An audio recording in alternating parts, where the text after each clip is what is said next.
Не любовь к римским каникулам, но необходимость лечить сына регулярно приводит эту итальянскую семью в Вечный город за 170 километров от дома.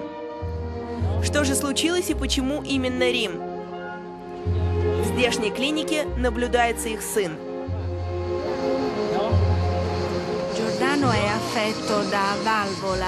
Джордано страдает патологией аортального клапана. При этом заболевании аорта аномально расширяется.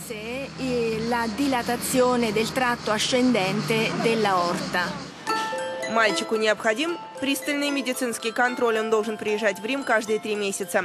Врачи смотрят, как прогрессирует болезнь, и решают, стоит ли проводить операцию или пока возможно консервативное лечение. Мнения порой расходятся к большой тревоге родителей. Лечащий врач Джордано поясняет, в чем сложность диагностики.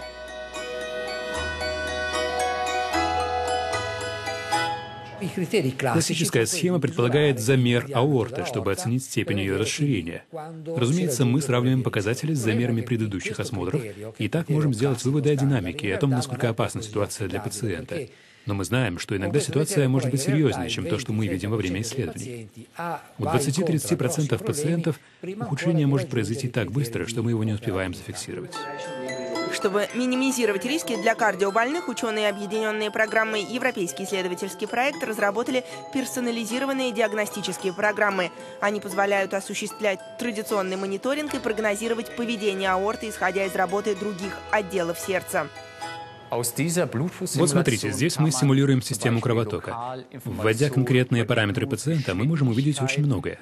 К примеру, измерить скорость и давление крови в восходящей аорте. Мы можем точнее представить себе любые патологии в процессе кровенаполнения сердца.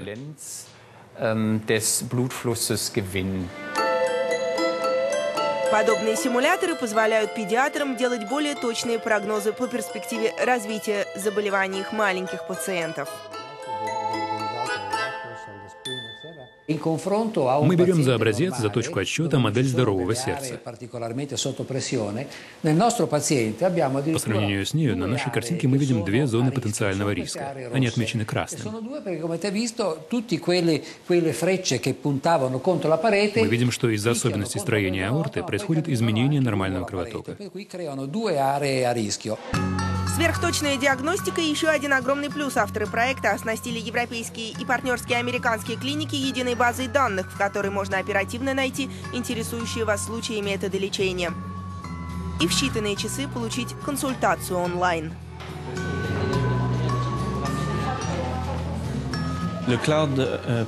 Благодаря нашей трансатлантической сети, клиники по обе стороны океана смогли сообща протестировать наши диагностические программы, и при этом они не вкладывались в покупку оборудования.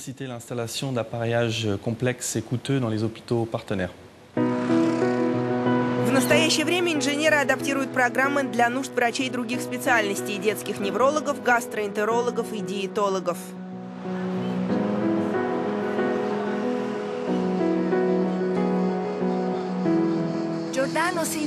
Джордано ведет нормальную жизнь, он не сидит дома, он играет в футбол, бегает с ребятами, к тому же хорошо плавает.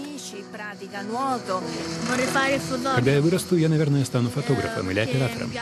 Мне очень нравится снимать животных и пейзажи.